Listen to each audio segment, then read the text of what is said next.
Let's continue with section 5.4. Alright, what we were saying in the last video, suppose I want the area between this curve and the x-axis and between A and B. Okay, so I want this area right here. I could say area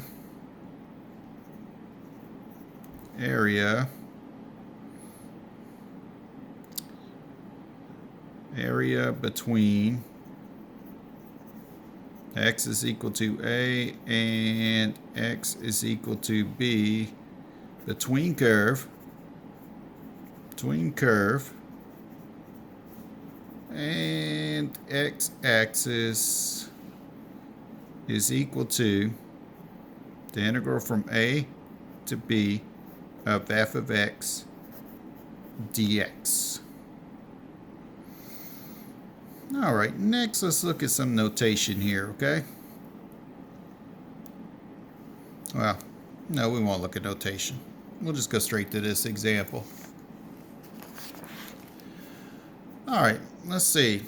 Use the figure to estimate the area under the curve. Basically, we can read this as between 0 and 6 using a left-hand sum with delta x is equal to 2. So what are we doing? We're trying to evaluate, or we're trying to estimate the integral from 0 to 6 of f of x dx. So we're looking at estimating the area under this curve right here from 0 to 6 right here, okay? So we're looking at this area right here.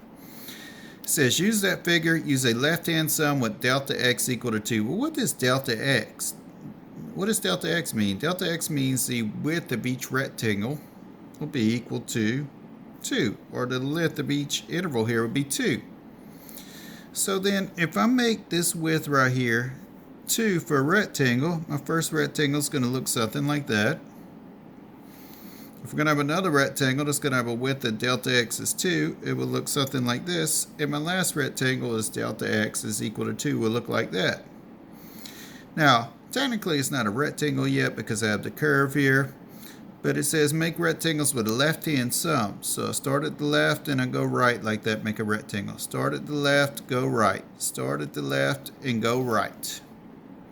So in other words, I'm going to calculate the area of each one of these rectangles here. Now this drawing is not to scale, but that's all right. All right, so I'm going to say the integral from 0 to 6 of f of x dx is approximately, because remember, I'm still finding the area of these rectangles, not exactly the area of the curve, or the area under the curve. All right, so what's the width of the first rectangle? Delta x, which was 2, times the height of it. What's the height of the first rectangle? It's not this high, it's this high over here.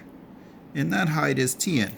So 2 times 10 plus the width of your second rectangle is 2 times the height of your second rectangle will be what? 9.5.